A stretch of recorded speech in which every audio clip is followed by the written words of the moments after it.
आज मार्गदर्शक मीडिया संस्थान में संवाद कार्यक्रम में देश के प्रख्यात विचारक, समाजशास्त्री, समाज विज्ञानी और प्रयोगधर्मी बजरंग मुनि जी उपस्थित हैं और आज उनसे देश के विकास में एनजीओ की भूमिका विषय पर बातचीत करेंगे।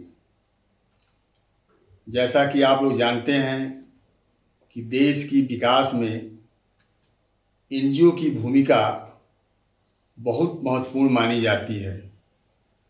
एनजीओ यह जो कंसेप्ट है यह यूरोप का है, पश्चिमी देशों का है और भारत में भी इसको लेकर काफ़ी एक बहस मुसाहिबा रहता है।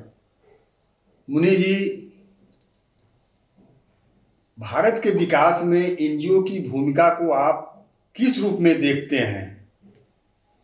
देखिए, जो एनजीओ है, एनजीओ का नाम है नॉन गवर्नमेंट ऑर्गेनाइजेशन, गैर सरकारी संस्थाएं या संगठन, गैर सरकारी संगठन। अब पहले तो यह प्रश्न खड़ा होता है कि एनजीओ ऑर्गेनाइजेशन है, संगठन है या संस्था है। तो ये जो एनजीओ है इसका मूल जो कंसेप्ट है वो तो संस्था वाला है। पश्चिम में इसको संस्था के रूप में देखा गया, लेकिन भारत में बाद में एनजीओ का संगठन बन गया। एक बात मैं आपको बता दिया।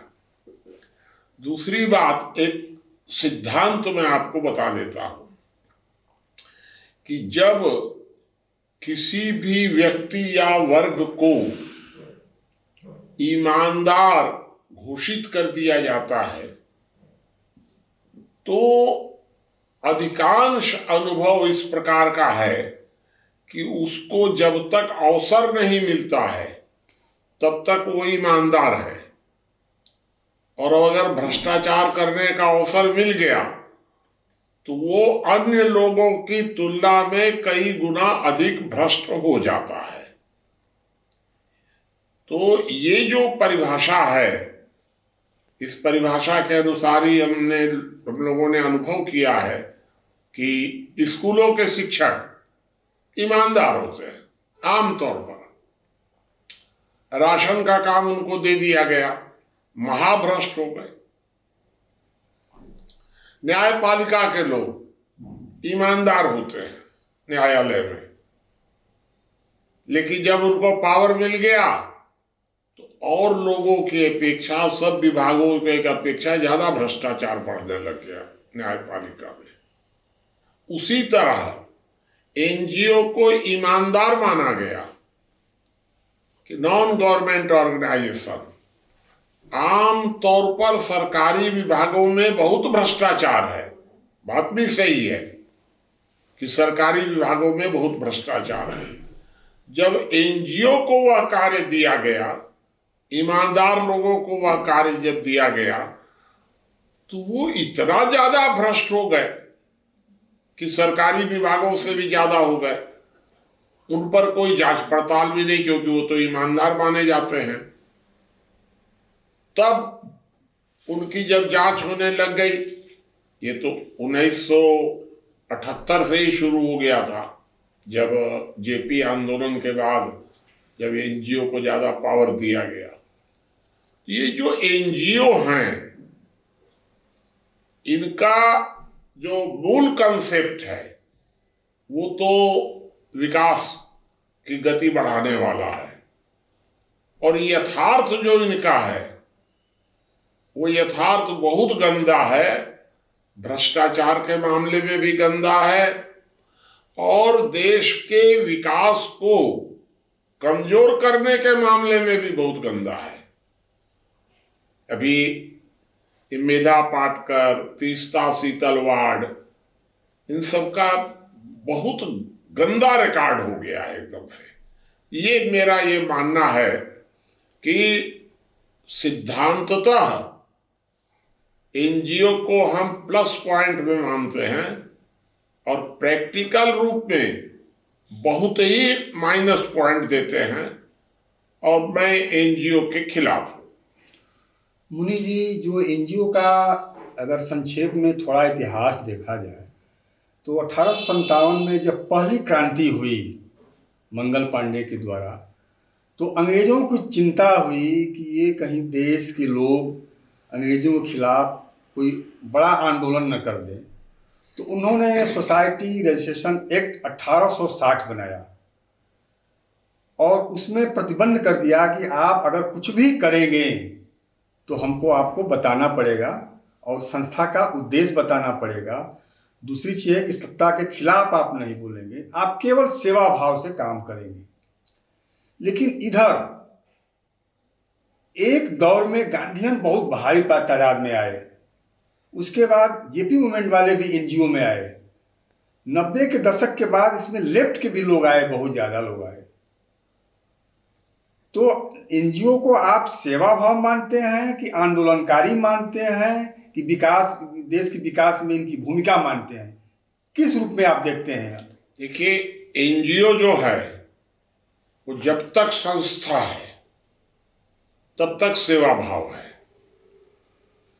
लेकिन जो ही एनजीओ दुकानदारी बन जाती है तो दुकानदारी जब वो बन गई तो शोषण का आधार बन गया। तो वर्तमान समय में जो एनजीओ हैं इनमें दो सबसे बड़ी खराबियां हैं। पहली ये है कि वे राजनीति पर दबाव बनाते हैं, राजनीति में दखल देते हैं, एक।